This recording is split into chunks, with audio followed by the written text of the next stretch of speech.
This is the story of Saudi Arabia, Kingdom of Secrets, tomorrow at 8. Closed captioning brought to you by Mesobook.com.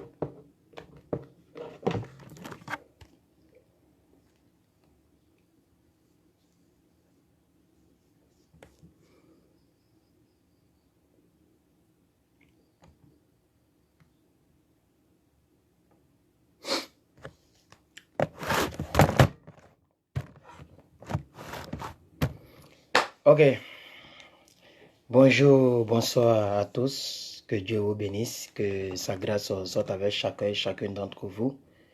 Je suis l'évangéliste, je suis l'évangéliste plus que vainqueur, voilà, mon prénom c'est Herman. Je suis là donc ce matin, voilà, je ne sais pas quel heure il fait chez vous, mais ici les matins. Je suis là pour parler des sources de la malédiction, les sources, ok, les véritables sources de la malédiction.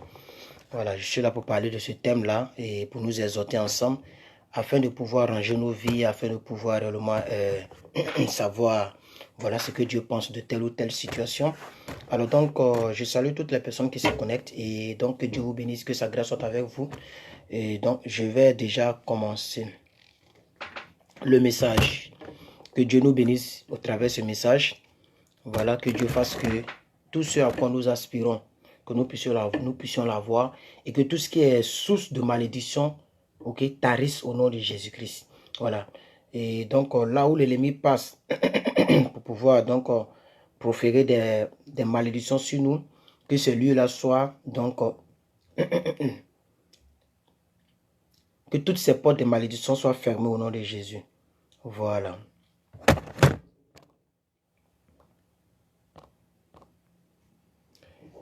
Merci de vous connecter. Merci de vous connecter.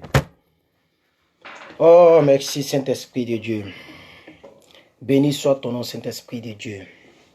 Alléluia. J'ai un peu froid. Mais on tient le coup, on tient le coup. Téléphone, tu as quel problème? Tu es planté encore, matin, bonheur, là, tu es planté encore?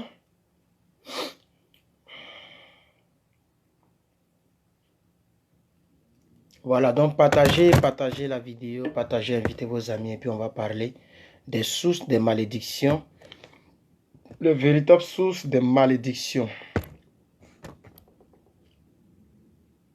Alors, la malédiction, qu'est-ce que c'est? Je suis parti sur Google. Voilà, je suis parti sur Google pour chercher la définition de la malédiction. Shalom, Falemoussi, Monsieur Falemoussi. Voilà. Les malédictions, ce sont des paroles par lesquelles on souhaite du mal à quelqu'un en appelant sur lui la colère de Dieu. Donc, la vraie malédiction, en réalité, c'est la colère de Dieu. Ça, c'est ce que les Blancs eux-mêmes ont défini. Tout à l'heure, on va rentrer dans les Écritures. Mais ce que vous devez comprendre, c'est que la définition des Blancs sur Google, quand vous tapez malédiction, vous faites entrer, vous faites valider là. Ce qu'il sort, c'est ce que je lis ici. En littérature, la malédiction, c'est toute parole par laquelle on souhaite du mal à quelqu'un en appelant sur lui la colère de Dieu. Vous voyez, c'est ça la malédiction, selon leur définition. Deuxième définition, c'est le malheur qui semble voué par un sort. C'est comme si c'est un sort. C'est quelque chose qui t'arrive de mal, de méchant, de mauvais. C'est ça la malédiction. Donc la malédiction est un état de malheur inéluctablement ou inéluctable qui semble imposer à un individu. C'est comme un sort maléfique jeté sur un individu ou sur une communauté. C'est comme un destin troqué, un destin changé, un destin manipulé. Vous voyez, c'est ça la malédiction. Alléluia.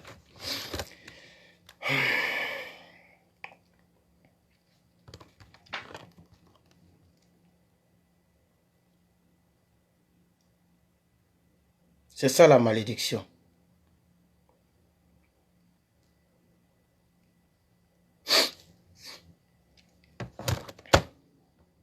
Alors, je voudrais parler aujourd'hui de la malédiction. Je voudrais parler aujourd'hui de la malédiction. Un thème très important. Nous voyons dans l'œuvre de Dieu, nous voyons parmi les enfants de Dieu, plusieurs personnes font des efforts. Beaucoup travaillent, cherchent à s'en sortir. Beaucoup se réfugient dans des prières.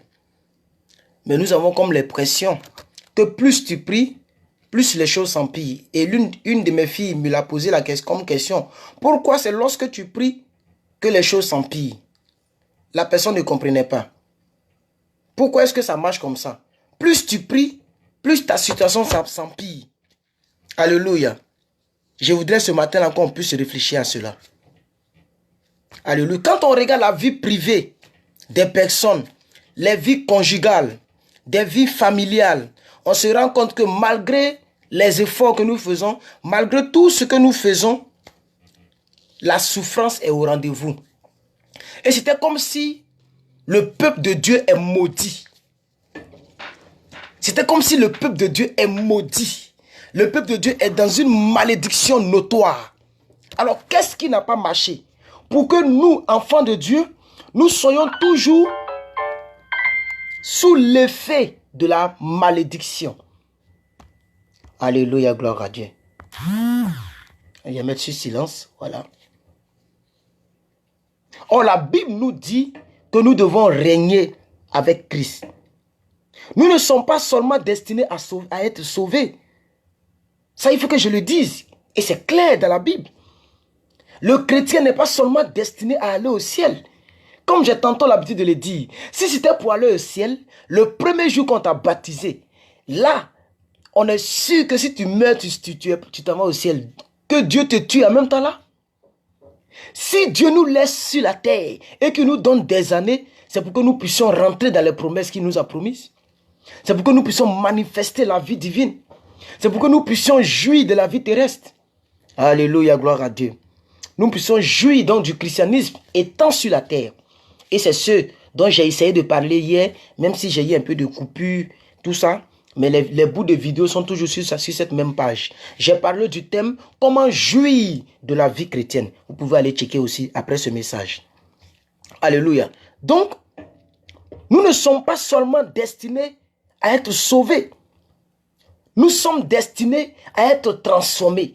C'est-à-dire que la vie que nous avions hier, lorsque nous ne connaissions pas encore Jésus, nous devons l'avoir aujourd'hui, pendant que nous connaissons Jésus. Très important. Donc, le fait de venir à l'église, ce n'est pas seulement le fait d'être sauvé. Le salut est en première position, je le sais, mais ce n'est pas seulement le fait d'être sauvé. Il ne faudrait pas que nous puissions vivre comme si l'au-delà n'existait pas. Alléluia. Je sais pas, je partage, mais ça ne partage pas. Je n'arrive plus à partager. Je n'arrive plus à partager, je ne sais pas. Je n'arrive plus à partager. Si vous pouvez partager, ça allait me faire plaisir pour que d'autres personnes puissent bénéficier. Alléluia. Connectez-vous et puis partagez. De mon côté, je n'arrive pas à partager. Je n'arrive pas à partager. Mais ce n'est pas grave, je vais prêcher comme ça. Et ça me distrait. Ça me distrait cette histoire de partage.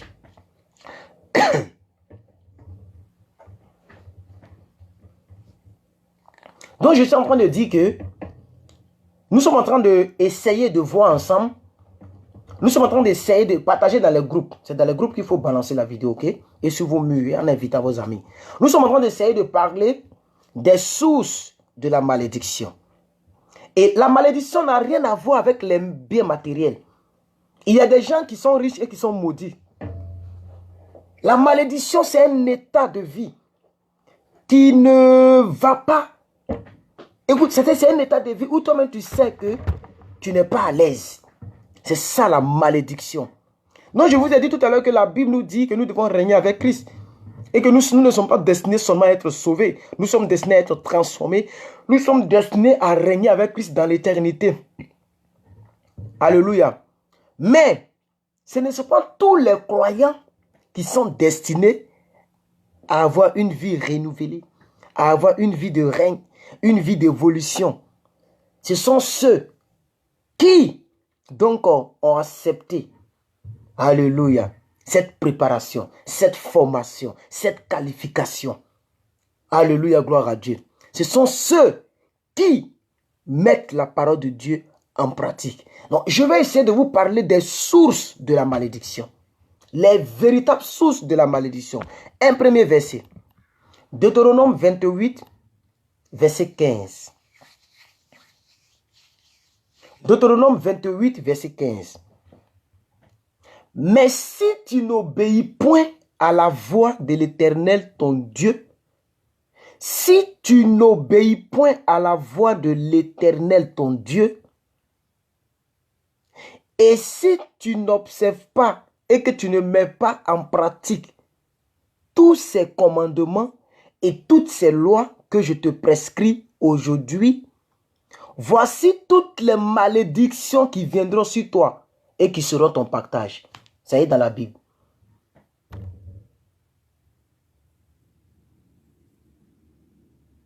Ça y est dans la Bible. Enfants de Dieu que nous sommes, nous nous disons chrétiens. Nous partons à l'église. Nous prions le Seigneur. Et nous avons comme l'impression que les choses n'avancent pas. Mais c'est parce que nous ne mettons pas la parole de Dieu en pratique. Ça, c'est un premier point et un point crucial. Sinon, le chrétien, le véritable, n'est pas destiné à être maudit. Alléluia, gloire à Dieu. Gloire à Dieu.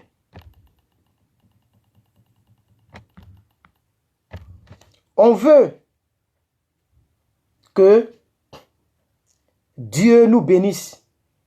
On veut que Dieu change nos vies. Mais on n'est pas prêt nous-mêmes de marcher sur ce que la Bible dit. On n'est pas prêt nous-mêmes de marcher sur ce que la Bible dit. On n'est pas prêt nous-mêmes de nous vendre, de nous offrir comme un don gratuit, comme un sacrifice vivant pour Dieu. Et on se plaint que Dieu ne nous bénit pas. On se plaint que nos vies n'avancent pas. On se plaint que nos vies ne prennent pas de l'ascension. Alléluia, gloire à Dieu. Alléluia, gloire à Dieu. Comme quelqu'un parle de l'Ancien Testament, sous la grâce, tout ça, on va aller dans le Nouveau Testament. Jacques chapitre 3, verset 10. La Bible dit de la même bouche des chrétiens, parce que pour ceux qui ont suivi l'entame de ma vidéo, je vous ai donné la définition de la bénédiction, la malédiction. La malédiction, on dit ce sont des paroles mal dites. Ce sont des paroles mal prononcées. Et d'ailleurs, la définition grecque du mot malédiction le dit. Malédiction, mal qui veut dire mal, tout ce qui est mauvais. Diction qui veut dire parole. Donc ce sont des paroles qui sont mal dites. Mais l'apôtre Jacques dit ici, on est dans le Nouveau Testament, hein, Jacques chapitre 3, verset 10. De la même bouche des chrétiens sortent la bénédiction et la malédiction. Il ne faudrait pas que vous, mes frères, que cela soit ainsi dans vos vies. Donc la source de la malédiction des chrétiens, mais c'est leur propre langue, c'est leur propre bouche. Tu ne dis pas de bonnes paroles. Tout ce que tu dis, ce sont des paroles qui sont contraires à la parole de Dieu. Tout ce que tu dis, ce sont des paroles condamnatrices. Tu te condamnes toi-même. Tu te maudis toi-même. Et c'est pourquoi l'apôtre Jacques est revenu dessus. Et il y a toute une pléthorique de versets que nous pouvons citer dans ce direct. Et Jésus lui-même l'a dit. Alléluia, gloire à Dieu. Alléluia, gloire à Dieu. Malédiction veut dire une diction qui est mal dite. Une parole qui est mal dite. Et très souvent, nous les enfants de Dieu, nous sommes la cause de nos propres malheurs. Parce que dans le mot malédiction, il y a le malheur. C'est-à-dire on ne se sent pas bien. On n'est pas dans le bonheur. Nous sommes dans le contraire du bonheur. Alléluia, gloire à Dieu. Est-ce que tu peux dire avec moi, je refuse toute malédiction prononcée sur ma vie? Que ce soit par moi-même ou par quelqu'un d'autre. Je suis béni. Pourquoi tu ne le dis pas? Tu as oublié ce que David a dit et Salomon a dit. Que la mort et la vie sont au pouvoir de la langue.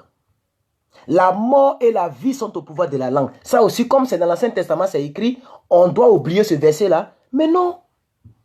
Non. Non, mon frère. La mort et la vie sont encore au pouvoir de ta langue. Ce que tu dis, mais c'est ce que tu es. Ou c'est ce que tu seras. Donc très souvent, nous nous maudissons à nous-mêmes. Nous nous maudissons à nous-mêmes. C'est nous-mêmes qui nous maudissions.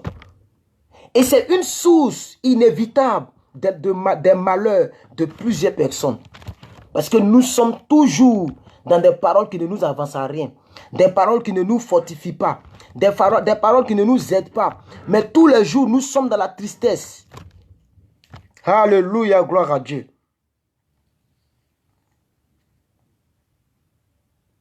La puissance de la parole dépend de l'esprit, de l'état d'esprit dans lequel cette parole a été dite. Quand tu dis quelque chose, l'état d'esprit que tu as, pendant que tu dis la chose, c'est cette chose qui donne la puissance à la parole. Alors, troisième chose, c'est l'état d'esprit. Première chose, ce sont nos péchés. Deuxième chose, ce sont nos paroles. Mais troisième chose, ce sont l'état d'esprit que nous avons pendant que nous parlons. Parce qu'il y a des gens qui parlent bien, mais qui ont un état d'esprit obscur. Et comme ton état d'esprit est obscur, ça va noircir la parole. Et la parole n'aura pas d'effet. Ou, bien au contraire, la parole aura l'effet contraire. C'est pourquoi hier, je vous ai dit, quand je rentrais de la maison, que tu ne peux pas dire quelque chose et puis penser son contraire. Ça va neutraliser, ça va détruire ce que tu es en train de dire. Ce sont des sources de la malédiction. Et vous qui êtes ici, là, j'aimerais vous dire de faire attention. Parce que dans le royaume des cieux, dans le règne spirituel, ce n'est pas ce que tu dis qui compte d'abord. C'est ce que tu penses par rapport à ce que tu dis. Donc si tu dis, je suis plus que vainqueur, et que tu penses que ce n'est qu'une formalité, comme ici en direct, là, il faut qu'ils disent quelque chose. Alors, devant Dieu, tu n'as rien dit. Ou du moins, tu t'es maudit toi-même. Alors, nous voyons des gens qui vont à l'église, qui prient, qui parlent la langue. Mais dans le fond intérieur, ils sont découragés. Comment est-ce que ton parler à langue va avoir une puissance? Comment est-ce que ta prière va avoir un exaucement? Parce que Dieu regarde à l'intérieur. Donc, quand la Bible dit que Dieu ne regarde pas aux vêtements, il regarde à l'intérieur, ça va plus loin que ce que nous voyons. On n'a pas dit de porter mini-jupe pour aller à l'église parce que Dieu ne regarde pas aux vêtements. C'est quand tu pries là, ce qui est caché là, c'est ça que Dieu regarde.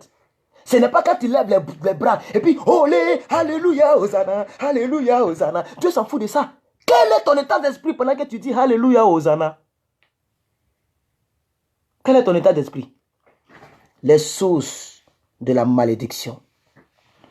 Les sources de la malédiction. Contrôle ton état d'esprit pendant que tu pries. J'ai dit contrôle ton état d'esprit pendant que tu pries. Car ça peut te maudire. Ton état d'esprit peut te trahir.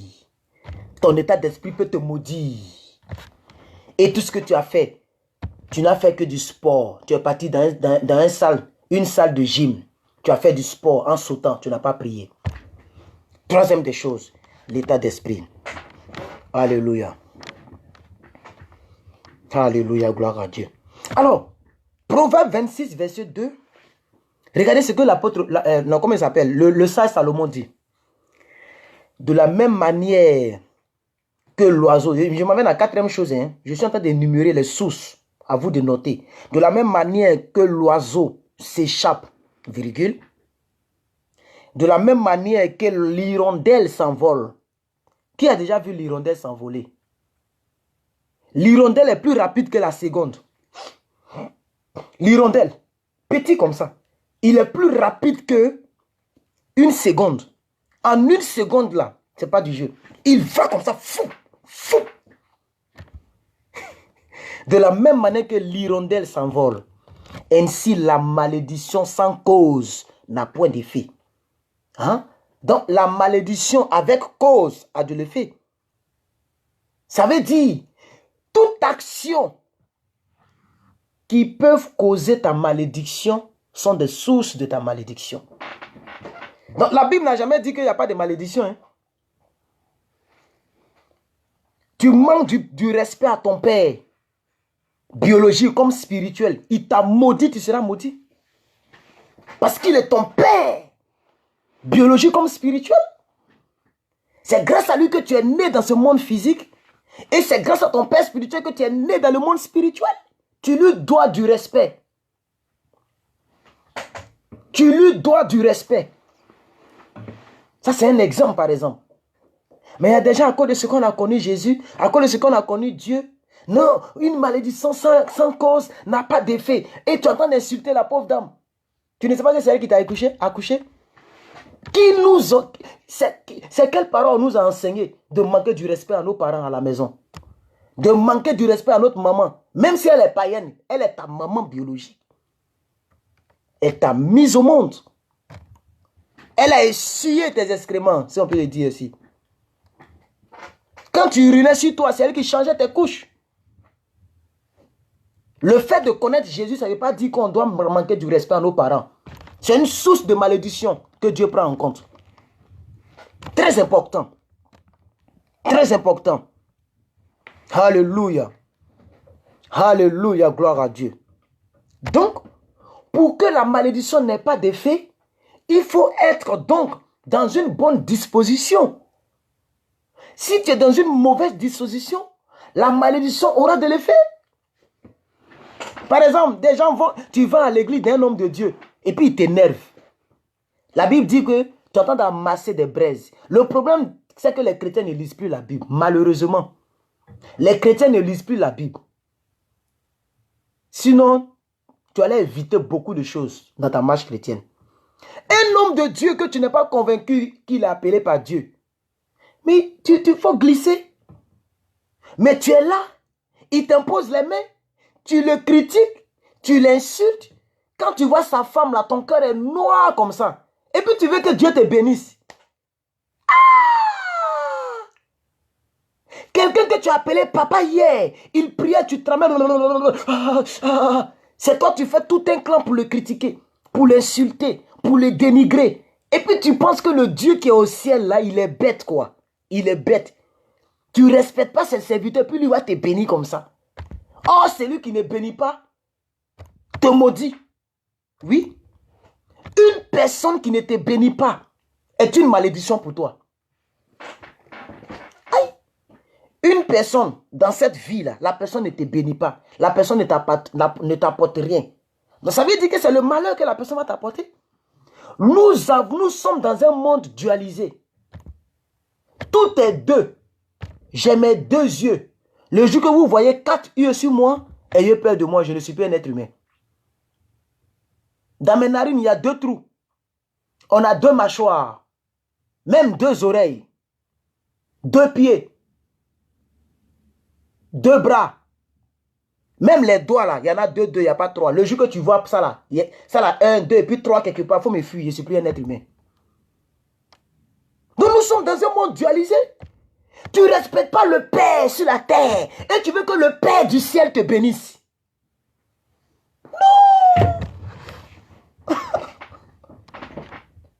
Oh, alléluia. Respectons nos dévanciers. Respectons les gens. Respectons les gens. Oui. Respectons les gens. Alors je vois des gens qui disent, homme de Dieu, toi tu es homme de Dieu et puis tu as mis ta bouche d'enfer de ressusciter mort. Tu as mis ta bouche d'enfer de ressusciter mort. Oh Seigneur Jésus. Je vais laisser ce côté-là. On va avancer avec notre message. On va avancer avec notre message. Deutéronome 27, versets 23 à 26. Maudit soit l'homme qui fait une image taillée et une image à fondre. Maudit soit l'homme qui fait une abomination devant l'Éternel.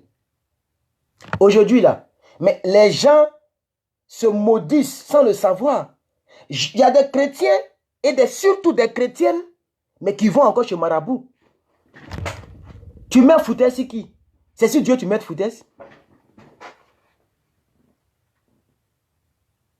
Et l'une de mes filles m'a fait une capture d'écran sur un direct de révérend Makoso. Elle m'a fait capture d'écran. Homme de Dieu, voilà une personne qui dit que la personne a fait 500 partages. Tu es sûr que tu as compté les partages que tu as fait?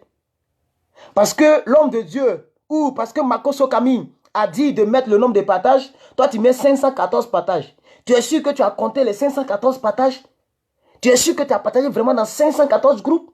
Ah, mais tu es un grand mathématicien. Les gens mentent pour des bénédictions. Tu es un féticheur sans le savoir. Pour qu'ils disent ton nom en direct, tu mens. Tu es sûr? C'est là que j'ai dit, mais vous êtes sûr que celle-là a vraiment fait 500 partages? Tu peux dire simplement, j'ai partagé dans plusieurs groupes. Il ne faut pas mentir. Mais nous mentons. On est menteur, un voleur. Et on est dans la sainte parole de Dieu. On est dans la sainte maison de Dieu. On est voilé, on est bien, on ne voit pas nos cuisses. Mais on ment. On s'est fait d'images taillées. On adore l'homme. On adore l'être humain. Il faut qu'il dise mon nom, même s'il doit mentir. Maudit soit l'homme qui fait une image taillée, une abomination, une image enfante.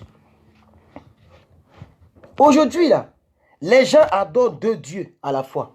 L'homme est devenu Dieu et Dieu est devenu l'homme. Et tout est mélangé. Et ça attire la malédiction. La malédiction. Aujourd'hui, c'est devenu challenge. Tout le monde le ressuscite mort. Les gens prennent pour rire, mais l'église est détériorée. La valeur de l'église a disparu. Parce que les païens ont compris que la marmaille dans l'église, il faut mentir pour évoluer. Or, quand tu mens, surtout quand tu mens dans l'église, tu es maudit d'office. Tu es déclaré maudit. Mais il y a des églises où des Bibles ont été volées. Le diable Tiapo, aujourd'hui, qui est devenu policier en Côte d'Ivoire, que je salue ici. Ils ont volé son téléphone à l'église. Après le culte, le monsieur ne va pas son téléphone. Des gens volent l'offrande dans l'église. Mais avec tout ça, là, on est chrétien aussi. On va où? On va où? Nous sommes devenus des féticheurs, des marabouts. On veut créer une autre religion. Mais c'est tout sauf le christianisme. C'est tout sauf le christianisme. Donc il faut dire qu'il y a certaines actions que nous posons qui attirent sur nous le malheur. Ça c'est l'état d'esprit dans lequel je voudrais vous parler aujourd'hui. C'est qu'il y a certaines actions que nous posons qui attirent sur nous les malheurs, que j'appelle ici les sources de malédiction. Quelqu'un dit non, un enfant de Dieu ne peut pas être maudit.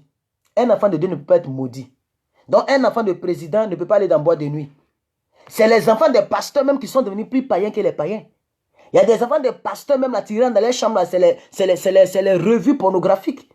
Même le pasteur, il est étonné que c'est son enfant. Même Dieu s'est repenti d'avoir créé l'homme. Ça y est dans la Bible. Quand Dieu a vu l'homme qu'il a créé se sodomiser, garçon va avec garçon, il regarde Sodome et Gomorrhe, il ne croit pas. Il ne croit pas. Et il a dit que je ne vais plus détruire le monde parce que l'homme même, c'est fini. Dieu s'est repenti. Quand on dit quelqu'un se repent, ça dit, ce n'est pas parce qu'il demande pardon, il va demander pardon à qui? Il est déjà Dieu. Mais il regrette d'avoir créé l'homme. Alléluia, gloire à Dieu. Donc, c'est pourquoi Dieu, par son prophète Moïse, c'est Moïse qui a écrit Genèse, Deutéronome, tout ça là, c'est Moïse qui a écrit. Alors, Dieu dit dans Deutéronome 1, 11, verset 26, voici, il est fatigué de tuer le monde. Il a détruit le monde par le déluge. Le monde n'a pas changé. Il a fait pleuvoir le feu sur Sodome et Gomorrhe. Le monde n'a pas changé. Alors il dit, je mets aujourd'hui devant toi la mort et la vie, la bénédiction et la malédiction. Et plus tard, quelque part là-bas, il dit, choisis la bénédiction afin que tu vives. Donc aujourd'hui là, tu es né, tu es chrétien, tu as donné ta vie à Dieu. Il faut te dire qu'il y a deux chemins devant toi. La malédiction ou la bénédiction, ça dépend du chemin que tu empruntes. Ça dépend du chemin que tu empruntes. Ça dépend du chemin que tu empruntes. Quand je suis venu dans ce pays nouvellement, c'est ma première fois de rentrer dans un restaurant mexicain. J'ai fait mon petit direct où je suis en train de manger la nourriture mexicaine et j'ai dit à mes followers, et puis c'est même pas sur ma page, c'est sur mon Facebook privé que j'ai fait un petit direct juste pour... Un petit direct quoi. Mais des gens m'ont traité de villageois. On m'a même envoyé des audios que j'ai écoutés. Et ces personnes ont honte de se connecter dans mon direct pour dire Amen. Il y a des personnes que je disais là, non, matin, midi, soir. Elles ne peuvent plus venir ici pour regarder. Parce qu'elles ont honte. Quand elles se sont rendues compte que je suis au courant de ce qu'elles ont dit de moi et que j'ai écouté l'audio, quand j'ai balancé l'audio, quand c'est comme ça, tu ne parles pas trop. Quand quelqu'un te critique trop là, envoie-lui. Tu fais un retour à l'envoi et puis tu te tais. La personne s'est désabonnée sur ma page. La personne m'a retiré dans... C'est-à-dire la honte a fait que la personne s'est mise dans sa coquille. Ici aux États-Unis. Mais comment un homme de Dieu que tu appelles papa, tu te mets en inbox, si tu le vois, il est villageois, il fait direct, puis il mange en direct. C'est un villageois, il fait direct dans sa... Mais dans ma propre voiture, pourquoi il fait direct? J'ai acheté avec mon argent. C'est pas papa de quelqu'un qui a payé mon ticket d'avion. C'est pas une injure, hein, mais c'est la vérité. Mon billet d'avion, c'est moi-même. Personne n'a acheté n'a payé mon billet d'avion. Depuis que j'ai mis mes pieds ici, là, toutes mes courses, là, c'est avec mon propre argent. Il n'y a pas quelqu'un qui m'a aidé. Vous avez compris? Donc, quand vous parlez des gens, là, faites attention. C'est un homme de Dieu. Il a déjà prié sur toi. Il t'a déjà imposé les mains. La personne, là, j'ai déjà prié sur la personne. Attrapé ses mains, puis la personne tremble. Maintenant, tu m'insultes. Je suis villageois. Et tu penses que Dieu, depuis le ciel, il est content. La honte fait que les personnes ont disparu. Toutes mes filles, regardez, elles ont toutes disparu. Parce qu'elles ont fait un clan. Et ça, je l'ai expliqué la fois dernière. Je l'ai expliqué. Il y a l'autre qui me disait, moi là, il aime me marier. Il aime me marier. Tu vas voir mes photos. Quand on va dire 2019 là, vers les janvier là, tu vas voir mes photos. Oh. Je l'ai écrit, il a dit, mais où sont les photos là? Elle m'a bloqué sur Messenger. On ne défie pas Dieu. Dieu là, on ne le défie pas. Respectez. Même Alf Lukao là, c'est pas mon camarade. Ni aujourd'hui, ni demain. Même si nous savons que le miracle était faux. C'est pas à cause de ça il est devenu mon camarade. Moi, ma vidéo sur Alf Lukao là, j'ai dit ma petite vérité calmement. Je n'ai même pas crié comme ça. Je n'ai même pas fait à gauche déployée. Oh, moi, quand je parle là, je suis un homme de gauche déployé. Mais avec Alf Lukao, j'ai fait une petite vidéo de quelques 15 minutes là. J'ai dit, ah, vraiment, un homme qui est mort, sa peau, il était plus lisse, ça dit plus... Non, j'ai dit ce que j'avais à dire, puis tranquillement, quoi. Et j'ai même lancé un appel derrière la vidéo pour dire, prions pour l'homme de Dieu. La vidéo est encore disponible. Ceux qui disent que moi, j'ai parlé. Dans mon message, là, je l'ai respecté encore. J'ai dit, prions pour l'homme de Dieu et pour les membres de son église. Parce que ça n'arrive pas qu'aux autres. Ça peut m'arriver aussi, on ne sait jamais. Mais je n'ai pas besoin de faire résurrection des morts. Moi, je suis un prédicateur. Alléluia. Alléluia, gloire à Dieu. Donc, nous sommes en train de parler aujourd'hui, samedi, là, des sources de malédiction, les critiques, les médisances. Et le pasteur en parle tout le temps. Comment il s'appelle? Le pasteur Marcelo Tunasi. La bouche qui médit, ça veut dire tu dis mal. Même si la chose est vraie, tu vas dire ça mal. C'est une malédiction dans ta vie. Même si, parce que je vois des gens qui prennent pour se moquer. Est-ce que tu connais le début de Alf Lukao? Je vois le révérend là. Moi, j'ai fait 37 000 partages. Et puis quoi? Moi, je ne comprends pas. Hein? 37 000 partages là, et puis quoi? C'est 37 000 de résurrection. Je vois des gens, même les pasteurs ivoiriens me dégoûtent, me découragent, quoi. Sérieusement. Et je ne fais que prier pour eux et demander pardon pour eux. Parce que ce n'est pas la peine. C'est devenu du buzz. Le buzz est rentré dans l'église. Et ça se répond. Et il y a l'autre qui dit non, il y a un qui dit tes cheveux là beaucoup. Et l'autre dit si tu as répondu au clash, je vais te clasher. C'est quoi ça là? C'est quoi ça là? Oh, les gens sont en train de mourir. Des gens ont besoin des messages. Des gens ont besoin de la parole de Dieu pour changer de vie. Mais tout est devenu clash. Tout le monde ressuscite mort. La vie chrétienne est devenue un jeu. Les gens jouent avec le sacerdoce. Jésus a payé le prix pour qu'on fasse des clashs dans les résurrections. Les gens n'ont plus peur de Dieu.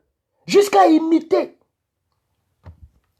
Moi, j'ai fait ma vidéo parce qu'on m'embrouillait trop. Donc, je voulais mettre fin. Et c'est ce que j'ai dit là que je maintiens ma parole. C'est pas parce que tu es aussi loin que tu vas jouer avec la foi des gens à te regarder. Si c'est faux, on dit c'est faux et puis on avance. Mais on le dit avec respect. On le dit sans médire. C'est comme si moi j'ai un enfant dehors. Supposons que j'ai un enfant dehors. J'ai engrossé une fille, mais je vais vous embrouiller ici que je n'ai jamais fait l'amour. Que je n'ai jamais eu de copine, tout ça. Et vous découvrez ça. Mais quelqu'un d'autre peut dire ça calmement. Ah, un malheur a frappé le frère plus que vainqueur. Il a engrossé une fille. Hors mariage. Vraiment, prions pour lui. Prions pour lui. C'est un frère, c'est un collègue pasteur. Oh, mais c'est quelle affaire de roter trop là. J'ai mangé du poulet là, ça me fatigue. Le vrai cuisse de poulet. Ça y est encore là. Voilà, un homme de Dieu peut appeler donc ses followers à prier pour plus que vainqueur. Parce que plus que vainqueur a commencé à lancer rien dehors. Oh, il n'est pas encore marié. Calmement et puis c'est bon. Mais un autre peut prendre ça pour charger. Il peut prendre ça pour me dire. Il profite maintenant pour m'insulter. Il profite maintenant pour me maudire. Vous voyez, non? C'est la vérité. Mais ça a été mal dit. C'est ça la médisance. La médisance attire la malédiction dans nos vies. Faisons attention à ce que nous faisons. Faisons attention à ce que nous disons. Parce que la Bible dit, j'ai pas trop envie de fouiller, mais la Bible dit que chacun rendra compte de toute parole qu'il aura prononcée. Je vais chercher ça pour vous ici. Attendez, il y a activé le Wi-Fi. Je vais chercher pour vous. Il faut qu'on soit clair. Et je n'ai pas bien préparé le message puisque je viens de quelque part là.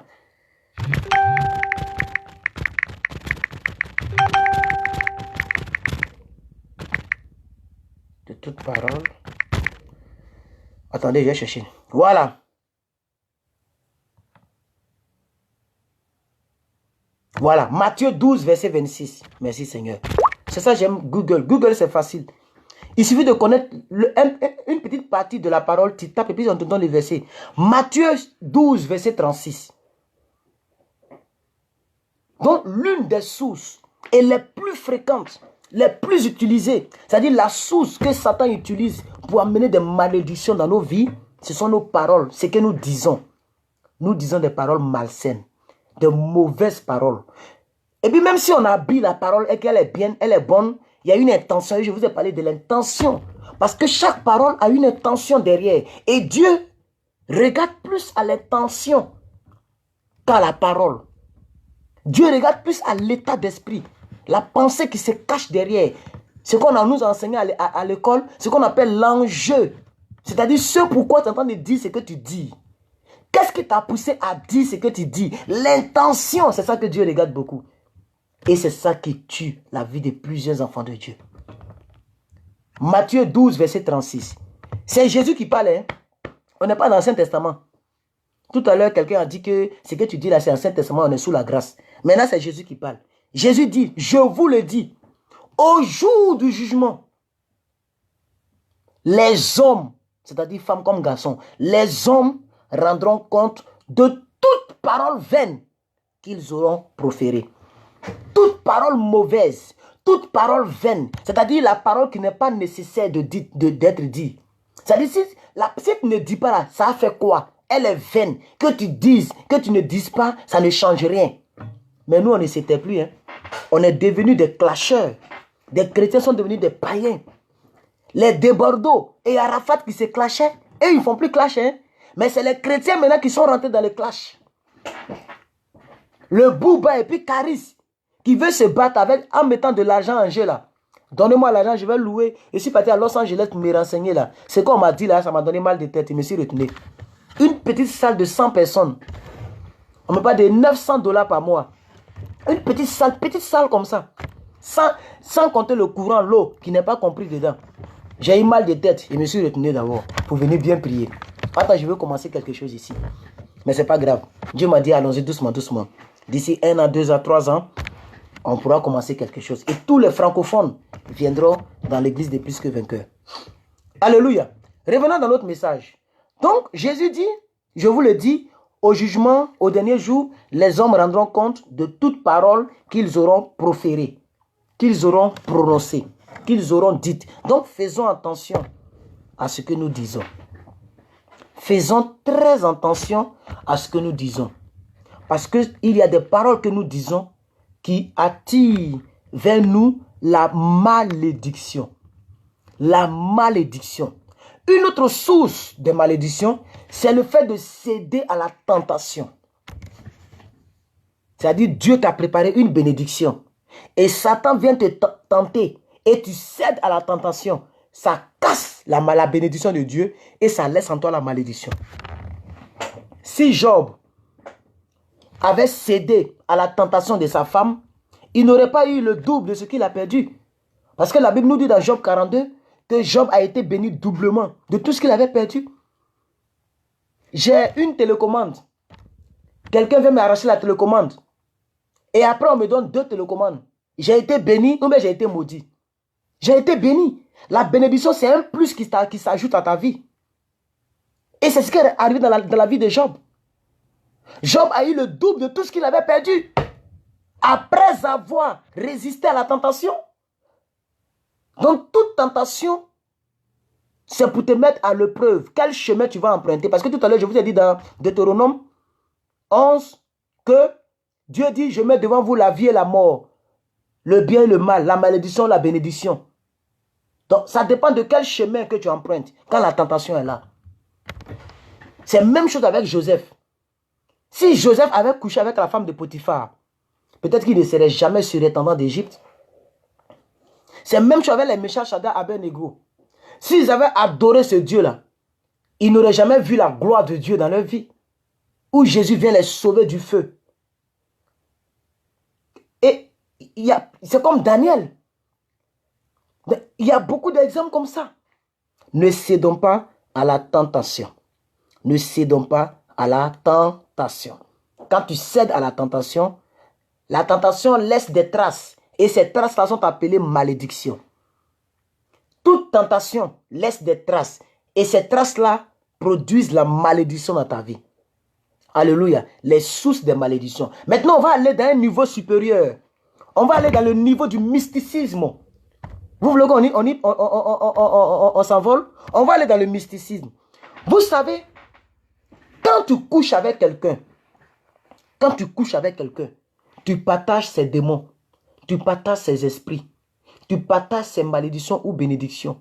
Quand tu couches avec quelqu'un, c'est pourquoi les vieux, je ne sais pas si ça se passe dans vos pays, mais chez nous en Afrique, en Côte d'Ivoire, les vieux aiment beaucoup les jeunes filles pour se rajeunir, pour prendre la vie, pour puiser en elles. Et aujourd'hui, c'est rare de trouver des chrétiens qui vivent sans rapport sexuel hors mariage. Et non seulement c'est grave, mais ce qui est plus grave, c'est que les chrétiens ne font que changer d'homme, changer de femme. Donc, il y a beaucoup de choses que tu prends. Si la personne est maudite, tu partages. Parce que là, vous êtes devenu un. Vous êtes devenu un. Tu te mélanges avec la personne. Le sexe est une source. S'il est mal utilisé, c'est une source de malédiction. Parce que tu échanges le sang. Tu échanges le spirituel. Tu échanges l'âme. Le mot amour vient de âme. Pour ceux qui ne le savent pas. Amour, là, ça veut dire on partage la même âme. Or, c'est dans l'âme que se trouve la vie de quelqu'un. Quand quelqu'un est mort, on dit paix à son âme. C'est-à-dire la vie n'est plus à cette personne. Je vous ai dit qu'on va monter. Je n'ai pas fait, non, je n'ai pas trop vous envoyer loin. Mais on va monter un peu dans les choses maintenant. Le mysticisme, dans les choses spirituelles. Vous comprenez? Amitié vient de âme. Amour vient de âme. Tu ne peux pas aimer quelqu'un, ne pas partager son âme, ne pas partager sa vie. La vie de l'homme se trouve dans son âme. Donc quand tu couches avec quelqu'un, regardez, quand tu couches avec quelqu'un, tu as comme l'impression que la personne est en train de mourir. Ou bien, quand la personne fait ha, oh, ha, là, c'est des gémissements. La personne sort d'elle-même pour rentrer dans toi. Et ça, tu oublies. La personne puise quelque chose en toi. C'est pourquoi la Bible n'est pas contre nous lorsque la Bible nous dit de vivre la chasteté. C'est pour nous éviter les démons. Il y a des choses et les gens disent, non, depuis que je suis devenu chrétien, ma vie n'avance pas. Mais tu es devenu chrétien et puis tu coïs. Il y a la Bible dans ton sac à, ton sac à main là. Il y a une Bible là-bas. Mais après le culte là, tu te vas coïs. Ça tu oublies, hein. Quand c'est doux là, tu oublies. Mais quand tu finis là, les mêmes problèmes là viennent. Les démons là viennent. Ils sont doublés puis ils viennent. Parce que lorsqu'un démon est chassé dans un corps, la Bible nous dit, il va prendre 7 autres démons plus gaillards, plus coriaces, pour revenir dans ce corps. Donc toi que Jésus a payé avec un prix, tu as été régénéré, tu es enfant de Dieu, tu vas encore faire l'amour hors mariage. Tu prends les démons et puis tu t'étonnes que ta vie s'empire. Elle va s'empirer. Elle va s'empirer. Parce que le sexe est une voie très dangereuse pour avoir des démons.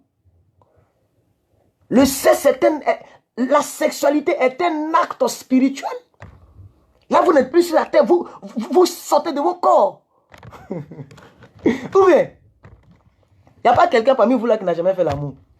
Ça, je suis sûr. Donc, vous connaissez de quoi je parle. Vous sortez dans votre corps. C'est pourquoi les gens gémissent. Quand quelqu'un gémit, c'est que la personne n'est plus dans son corps. La personne n'est plus normale. Donc, le sexe est une voie très, très, très dangereuse. C'est pourquoi j'exhorte. Il y a des gens qui disent, moi, il n'a pas fait 4 mois sans faire l'amour. Il n'a pas fait 2 mois sans faire l'amour. C'est que nous autres, on va dire quoi? Si ça tuait là, moi, il y a longtemps, j'étais mort. Si ça tuait, il y a longtemps, je suis mort. Il y a longtemps, non, j'étais déjà mort il y a longtemps. Alléluia, gloire à Dieu. Alléluia, gloire à Dieu. Alléluia, gloire à Dieu. Donc, la sexualité produit des malédictions spirituelles comme physiques. Il y a des gens, à cause de ce que tu t'es couché en bas d'un homme, mais tu as tous les problèmes aujourd'hui. L'enfant te lie au monsieur. Tu n'as même pas envie de voir le crâne du monsieur, mais tu vas le voir. Parce que c'est comme si c'est une malédiction. Tu es obligé de le voir. Et tu ne peux pas empêcher le monsieur de venir prendre ses enfants. La loi européenne américaine t'interdit cela. Donc vous êtes liés toute ta vie. Toute ta vie. L'enfant vous lie. C'est aussi une petite malédiction. Parce que quelqu'un qui me fait du mal, quand je vois la personne, puis ça me mange à l'intérieur. Je préfère m'éloigner. C'est ce que Abraham a fait avec l'autre. Une personne dont votre collaboration ne t'arrange pas, au lieu de rester là et puis vivre une vie d'hypocrisie, il faut t'éloigner. C'est ce que la Bible nous conseille. Ça ne veut pas dire que tu n'aimes pas la personne. C'est mieux de t'éloigner, comme ça les choses vont s'apaiser. Mais le monsieur là, tu es obligé de le voir. Ça, c'est d'abord une petite malédiction dans la vie physique d'abord. Mais dans le spirituel, peut-être que le monsieur a pris dans le monde spirituel ton mari. Parce que tu ne sais pas qui il est. Physiquement, tu sais qui il est. Tu sais quel travail il fait. Mais quand vous vous laissez là, tu ne sais pas où il rentre. Peut-être c'est un grand franc-maçon. Et comme toi, tu es chrétien, un pied dedans, un pied dehors, sa franc-maçonnerie là va te contrôler. Parce qu'il y a des gens qui vont à l'église, il y a des gens qui sont chrétiens, et il y a des gens qui sont enfants de Dieu. Ça fait 3 catégories de personnes. Il y a 3 catégories de personnes. Tu es où? Aller à l'église ne veut pas dire qu'on est enfant de Dieu. Être appelé chrétien ne veut pas dire qu'on est enfant de Dieu. C'est ceux qui ont reçu la parole faite chair. C'est ceux-là qui sont devenus enfants de Dieu. Ceux qui ont reçu le pouvoir de devenir enfants de Dieu. Alléluia, gloire à Dieu. Je vais descendre un peu parce qu'on dirait que c'est trop monté là. On va descendre un peu. Il faut qu'on se comprenne. Il faut qu'on se comprenne. Donc, après ça, il y a aussi une autre pratique plus grave que ce que je viens de dire concernant le sexe. La masturbation est une source, c'est-à-dire, c'est la source, c'est le top, le haut niveau de la malédiction.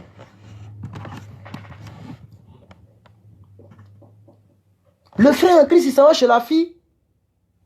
Il voulait surprendre la fille un peu. Et quand il va, la fille, elle a oublié que elle avait mis son mari quelque part, c'est-à-dire le truc en caoutchouc. Elle a oublié qu'elle n'avait pas caché. Le monsieur rentre dans la maison, voici un sexe en caoutchouc. L'évangéliste est découragé. Et aujourd'hui, nos jeunes sœurs, elles ont des sexes en caoutchouc dans leur vie. Elles ont des sexes électriques dans leur vie. Mais comment tu ne seras pas maudite? Parce que, tu n'as pas le respect. La Bible dit dans Hébreu. La Bible dit dans Hébreu que, Hébreu 4, verset 12, si je ne me trompe pas, Hébreu 4, 12, que le mariage soit honoré de tous et le lit conjugal exempt de souillure. Mais toi, tu dors avec caoutchouc. Caoutchouc est devenu ton mari. Et tu te plains que le vrai mari ne vienne pas. Tu te masturbes, frère. Ta mère est devenue ta femme. Mais tu es déjà marié aux yeux de Dieu. Arrêtons de nous masturber. Amen. En réalité, ce message, c'est pour nous interpeller, là, nous tous, de sortir de la vie de péché. Parce que le péché ne produit rien de bon si ce n'est la malédiction. Le péché ne produit rien de bon si ce n'est la malédiction. Nos sœurs en Christ cachées, quand vous venez, vous dites amen dans nos vidéos, mais après vous avez toujours vos caoutchoucs. J'ai une sœur qui m'a écrit, oh, je ne peux plus retrouver l'audio. Mais ça, moi, j'allais vous faire écouter. Parce qu'elle ne s'est pas présentée. Parce que quand une fille se présente, ou même la personne se présente, et puis moi-même, j'aime pas trop mettre les choses publiquement, c'est à cause de ça. Mais elle ne s'est pas présentée, puisque je la connaissais avant qu'elle m'explique cette situation. Elle vit dans un pays maghrébien. Je ne sais pas si c'est l'Irak ou bien quoi là. Mais elle ne peut pas faire 2 heures, 3 heures. C'est-à-dire, c'est à un tel niveau, elle prépare, elle laisse la nourriture. Elle va se masturber pour revenir continuer la nourriture. Ça, c'est une maladie. C'est-à-dire, elle est ancrée, elle est possédée, elle est diabolisée. C'est-à-dire, Satan l'a eu. Et quand j'ai essayé de l'exhorter, tout et tout, elle m'a dit, non, papa, moi, on m'a dit que c'est un peu que ça va partir. Toi, tu me dis de laisser en même temps. Toi-même, tu es trop dur, même. Tu es trop dur, même. Toi, plus que quelqu'un là, tu es trop dur. Comme si toi-même là, tu n'es pas un être humain aussi. Bouh. Elle ne m'écrit plus. Elle est fâchée parce que je lui ai dit, il faut laisser ça traiter pendant qu'il est encore temps. Parce que j'ai essayé de l'exhorter. Mais de la manière que tu me vois prêcher là, c'est comme ça que je suis en inbox. En inbox, je ne suis pas deux, hein. En inbox, là, je vais te dire les mêmes choses. Change de vie. Ton cesse en caoutchouc, là, il faut le jeter. Il faut mettre dans la poubelle. Mais tu as cesse en caoutchouc. Et puis tu veux un vrai garçon. Mais tu as déjà ton garçon que tu commandes. Lui, au moins, il ne crie pas sur toi. Il ne peut pas crier sur toi. Il ne peut pas... Voilà. Lui, il est à tes ordres. Il y a d'autres même en branche. Quand des choses, il faut dire. Bah, ces choses sont rentrées dans l'église. Donc, nous tous, on va prêcher ça. Il y a d'autres là en branche. Mais arrêtons ça. Alléluia. Gloire à Dieu. La masturbation. Ça crée donc une voie au démon. Parce que derrière toute action, il y a un esprit. Je dis, derrière toute action se cache un esprit. Toute action a son esprit. Faisons attention. Faisons attention. Faisons attention. Ce sont ces choses-là qui créent ce qu'on appelle les maris de nuit. Et tant que tu as un mari de nuit dans ta vie, l'homme physique ne viendra jamais. Même si tu es la plus belle au monde. Toi-même, tu ne comprends pas, tous les hommes te fuient. Quand tu commences une relation, ça n'aboutit pas. Quand tu commences une relation, ça n'aboutit pas. Ça dépend de ce que tu as fait et de ce que tu fais. Ça bloque la main de Dieu. Nous, aujourd'hui, là, moi, aujourd'hui, je refuse femme. C'est femme même qui veut de moi. Tellement, je ne sais même pas qui j'ai choisi. Et puis, toutes les sœurs sont belles.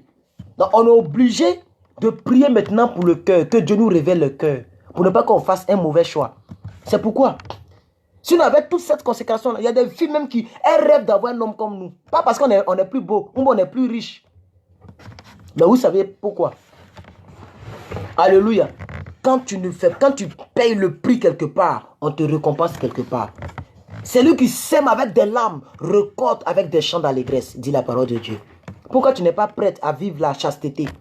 Pourquoi tu n'es pas prête à vivre sans rapport sexuel hors mariage? Tout rapport sexuel hors mariage produit la malédiction. C'est de la malédiction. Pourquoi c'est de la malédiction? Je vais vous le démontrer. Attendez, je vais chercher un verset pour vous. Voilà, je connais ce verset par cœur. La Bible dit dans... C'est 2 Corinthiens, non? 2 Corinthiens 5, verset 17. Ne savez-vous pas que votre corps est le temple du Saint-Esprit? Ça veut dire, toi, la jeune fille, là, ton premier mari, c'est Christ. Et la Bible dit encore que Christ est l'époux de l'Église. Et l'Église est l'épouse de Christ. Donc c'est Christ qui t'a épousé. Donc ton premier mari c'est Christ. Donc tu trompes Jésus sans le savoir. Tu trompes Christ sans le savoir. Quand tu couches avec quelqu'un qui n'est pas ton mari, tu trompes Christ. Parce que la seule chose qui peut donc te donner la légalité d'utiliser le sexe, c'est le mariage. Tout sexe utilisé hors mariage est un péché. Produit une malédiction. Et ça fait en sorte que le vrai mariage tarde à venir. Et très souvent, beaucoup font de mauvais choix. Parce que s'il n'y a personne, comme me disait une soeur, et moi-même je ne comprenais pas, une jolie fille, elle dit il n'y a personne qui la drague. Elle est en France là. Hein. Une jeune fille de 19 ans, bien fraîche. Mais elle dit il n'y a personne. Moi, je suis étonné. Elle dit quoi? Elle dit ah, c'est ça qu'elle est là-haut. Il n'y a même pas un petit dragueur. C'est comme si on ne la voit pas. Satan aveugle les yeux de tous ceux qui veulent s'intéresser à elle. Parce que Satan l'a pris comme propriété privée. Ça dépend de ce qu'elle a fait ou de ce qu'elle fait. Qu'elle ne me dit pas qu'elle seule, elle sait. Très souvent, quand on va parler aux hommes de Dieu, on ne dit pas la vérité. Mais comment tu veux que Dieu te bénisse?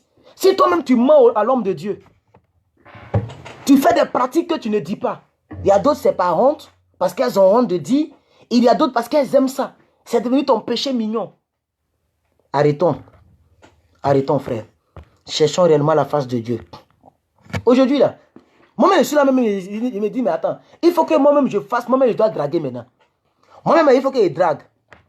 Donc, il faut que Dieu m'envoie. C'est pourquoi je commence à accepter les invitations. J'accepte. J'ai supprimé tous les faux profils, les gens bizarres. Et puis, j'ai de la place. Donc, on peut m'envoyer une invitation. Donc, j'accepte maintenant les invitations pour que moi-même, je puisse draguer et puis choisir ma femme. Amen. Quand tu es dans la sainteté, Dieu produit cela en toi. La grâce. Alléluia. La grâce. Et il y a aussi une autre source de malédiction que j'ai appelée l'imposition des mains par l'ennemi.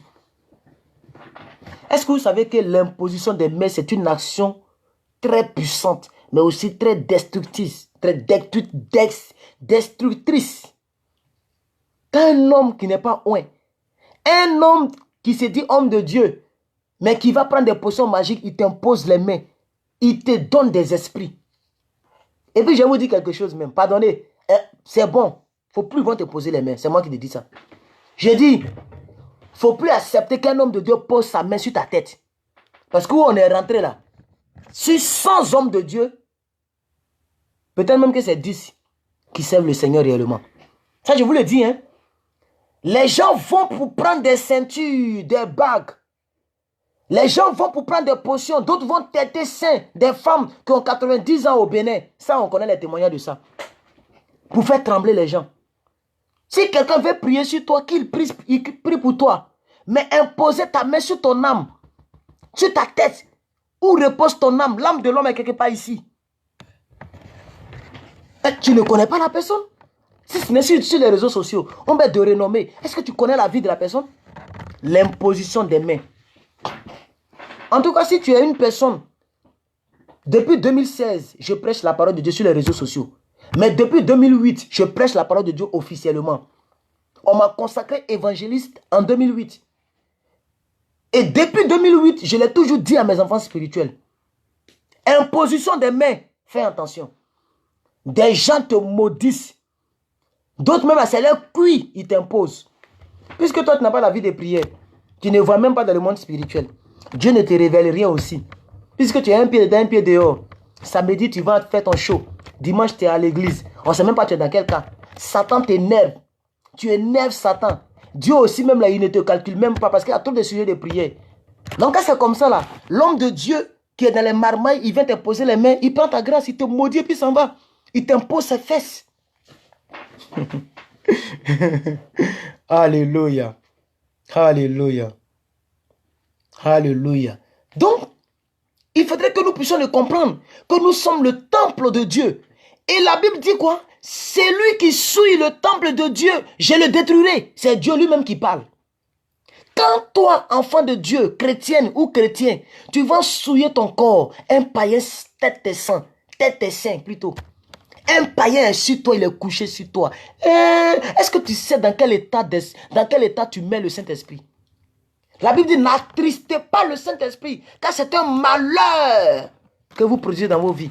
Malheur à celui qui attriste le Saint-Esprit. Ça aussi, ça est dans la Bible. Ça est dans le Nouveau Testament.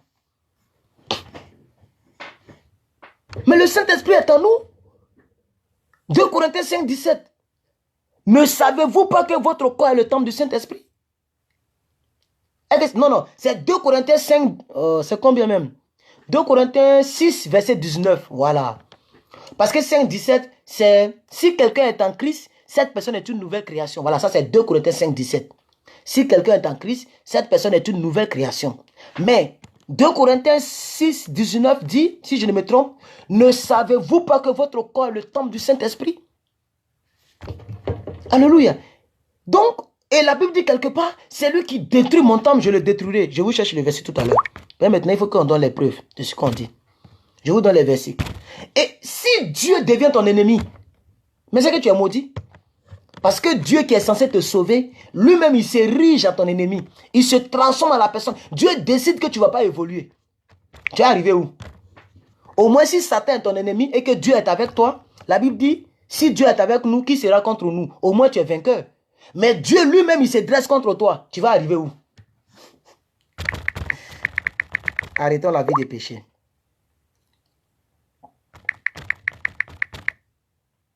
Voilà. Je vous ai dit, avec l'internet, on ne fait plus d'efforts. 1 Corinthiens 3, verset 17. 1 Corinthiens 3, verset 17. Prenez note, s'il vous plaît. La Bible dit ici, si quelqu'un détruit le temple de Dieu, Dieu le détruira, car le temple de Dieu est saint. Et c'est ce que vous êtes. Et c'est ce que vous êtes. Et c'est ce que vous êtes. Tout enfant de Dieu qui vit dans le désordre, dans la débauche, dans l'impureté, s'attire la malédiction. Par conséquent, Dieu te détruit parce que tu détruis son temple. Voici des sources véritables de la malédiction que nous sommes en train de voir dans cette vidéo. Alléluia. Alléluia. Alléluia. Gloire à Dieu. Si tu entends, je vois des gens qui endurcissent les cœurs et le nombre monte, le nombre descend. Le nombre monte, le nombre descend. Les gens viennent, ils écoutent un peu. Quand ça ne les arrange pas, ils s'en vont. Aujourd'hui, c'est les gens qui choisissent les thèmes. Normalement, c'est-à-dire si Dieu a fait que tu tombes sur ce direct, tu devais rester jusqu'à la fin. Mais c'est les gens eux-mêmes, ils trient. Oh, lui là, aujourd'hui, là, il parle de péché. Même de l'autre côté où on parle de clash. Oh, lui là, aujourd'hui, là, aujourd'hui, non. Vous voyez, non? Les gens trient les messages. Et ça fait pitié. Ça fait vraiment pitié. Parce que nous sommes au dernier temps. Nous sommes à la fin des temps. Et c'est maintenant qu'il faut prêcher ce genre de message. Pour interpeller le peuple de Dieu. Pour que la parole nous interpelle à nous tous. Et que la parole nous délivre. Parce que nous en avons besoin. Vous n'avez pas besoin des clashs. Vous avez besoin de la parole qui touche ton âme. C'est pourquoi j'ai dit, une parole, et ça est dans mon livre qui va sortir bientôt. Dans 8 mois, mon livre va sortir ici aux États-Unis. 8 mois, je vais aller imprimer ça. Et ça sera disponible, même en France, vous pouvez trouver le livre de Plus que Vainqueur. J'ai écrit ça dedans. Tout un chapitre de 5 pages. Une parole de Dieu qui ne te dérange pas, ne t'arrange pas. Une parole de Dieu que tu regardes et puis tu es mon coin. Comme si on met, vous connaissez les cotonnettes là, les cotonnettes, on met les plumes de poulet là. Une parole qui te donne cette sensation là, n'est pas ta parole. N'est pas ta parole. Une parole qui te dérange, qui te touche, doit te déranger. Elle doit te mettre pied au mur. Quand un père gronde son enfant est mal à l'aise. Mais quand il finit de gronder, son enfant prend conscience et il change de vie. C'est ça la parole de Dieu. Mais vous cherchez des paroles qui vous arrangent. Les gens prient des paroles. Ça cherche des paroles sur les réseaux sociaux. Aujourd'hui, là, plus que vainqueur, là, il parle trop du péché. Il va de l'autre côté. Il va de l'autre côté. Il faut partir. Il faut partir. Il ne faut pas chercher à changer. Il faut trier les messages.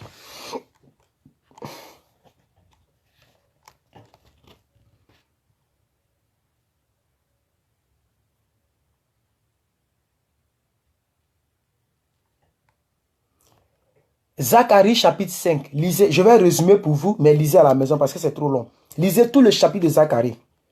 Si tu es chrétien et que tu n'obéis pas à la parole et que le mensonge ne fait que sortir de tes lèvres, et que ton comportement est un comportement mensonger, et que tu n'obéis pas à ce que la Bible dit, alors la Bible dit clairement que tu t'attires la malédiction de Dieu. Et le sang de Jésus-Christ sera. Et Jésus l'a dit, hein. Et la Bible dit, celui qui boit ce sang injustement, oh, comment la Bible dit même, celui qui boit le sang et mange mon corps, se fait lui-même coupable. Mais aujourd'hui là, nous, et puis la Bible dit, la Bible dit, tu ne prononceras pas le nom de Dieu en vain. Attends, il a cherché ça encore. Vous voyez, non, les versets là coulent maintenant dans ma tête. Celui qui prononce le nom de Jésus en vain. C'est-à-dire quand tu prononces là, il n'y a pas envie de vous faire peur.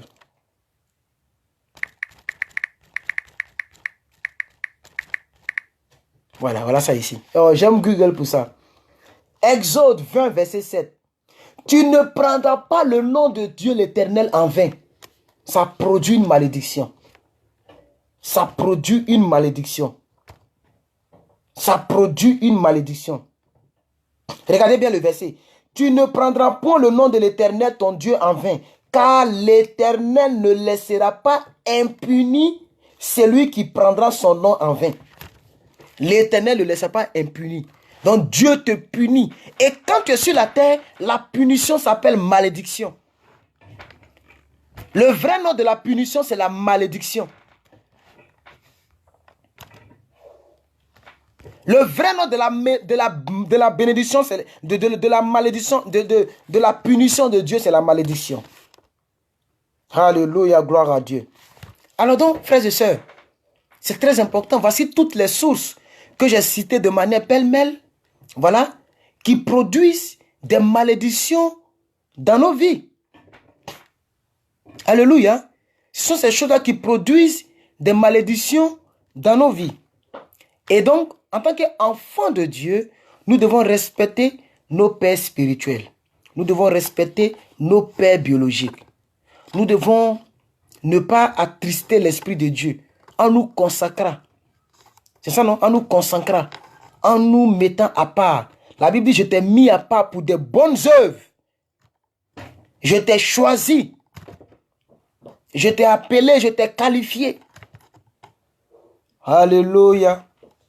Et aujourd'hui, des chrétiens sont devenus des personnes qui vivent pire que les païens. Aujourd'hui, le monde est rentré dans l'église. Aujourd'hui, le monde est rentré dans l'église. Et l'église aussi est rentrée dans le monde.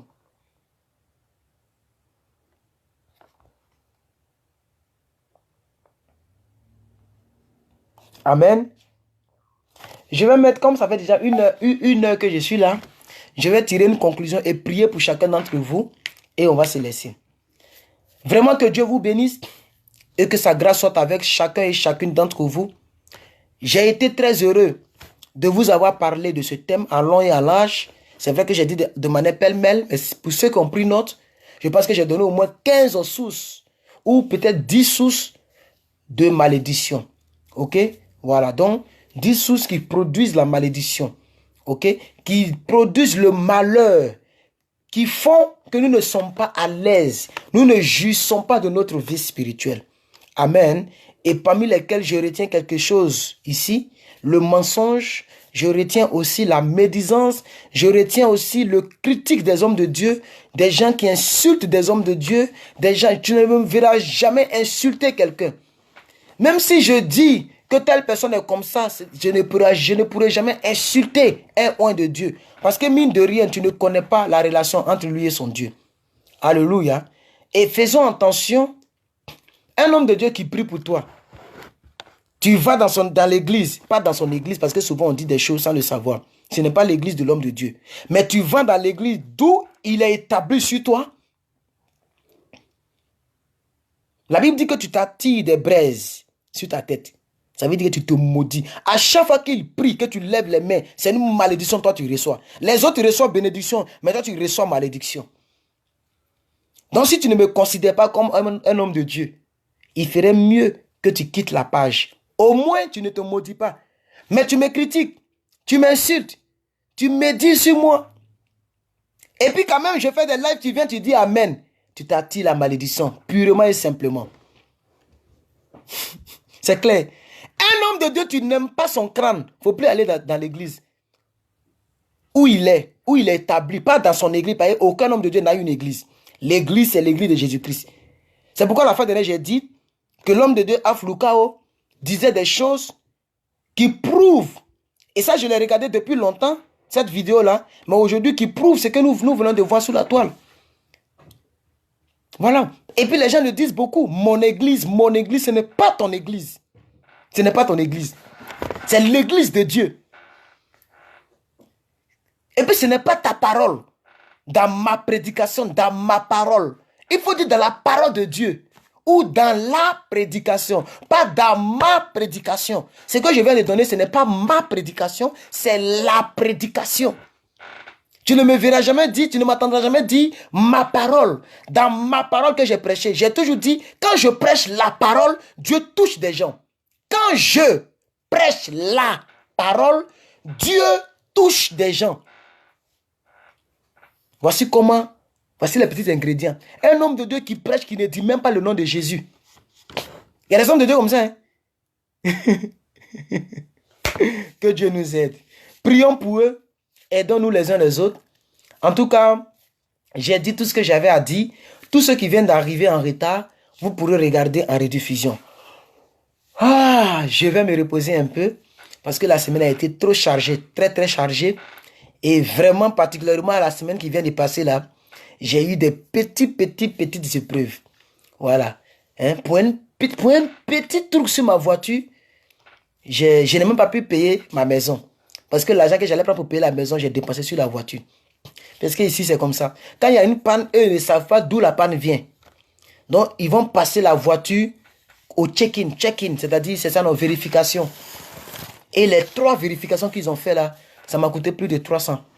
Vous voyez, donc ça m'a mélangé. Et j'ai dit au Seigneur, mais pourquoi? Alléluia. Donc ça a été une semaine chargée. Je ne fais que réfléchir. Puisque maintenant, les gens ne me soutiennent plus. Voilà, il y a 2 mamans qui me soutiennent actuellement. Toutes les mamans m'ont abandonné. Depuis que je suis venu ici là, tout le monde m'a abandonné. Je ne sais pas si c'est la jalousie. Je ne sais pas quoi. Moi, là, vous devez aider votre plus que vainqueur. Parce qu'il vient d'arriver dans un pays où il ne comprend pas encore la langue. Ça veut dire que quand tu ne comprends pas, tu ne fais pas un bon boulot qui peut te permettre d'être à l'aise. Tu es limité. Ou vous devez l'aider. C'est là que vous m'avez tout abandonné. Elles m'ont tout abandonné. Donc il fallait que je reste dans le quartier précaire à Abidjan. Il fallait que je reste dans le trou là. Pour qu'on puisse me soutenir. Que Dieu vous bénisse quand même. Vraiment que Dieu vous bénisse. Merci pour votre loyauté. Merci pour votre loyauté. Merci beaucoup. Mais je continuerai toujours de prêcher la parole de Dieu. Parce que c'est à ça que Dieu m'a appelé. Que Dieu vous bénisse. À la prochaine. Merci aux 25 personnes. Je reconnais Prenushka, ma fille chérie. Je reconnais Eliane Kwaku qui est là. Voilà. Et donc, je ne sais pas encore qui est là que je reconnais. Bon, les autres sont pratiquement nouvelles. Fali Moussi, voilà. C'est un homme qui suit beaucoup ces temps-ci. Fali Moussi. Bon, le reste là. Donc, les 25 personnes et autres, que Dieu vous bénisse. Merci à tous et à toutes. À demain pour un autre message. Parce que demain, je serai en direct à la même heure. Bye bye.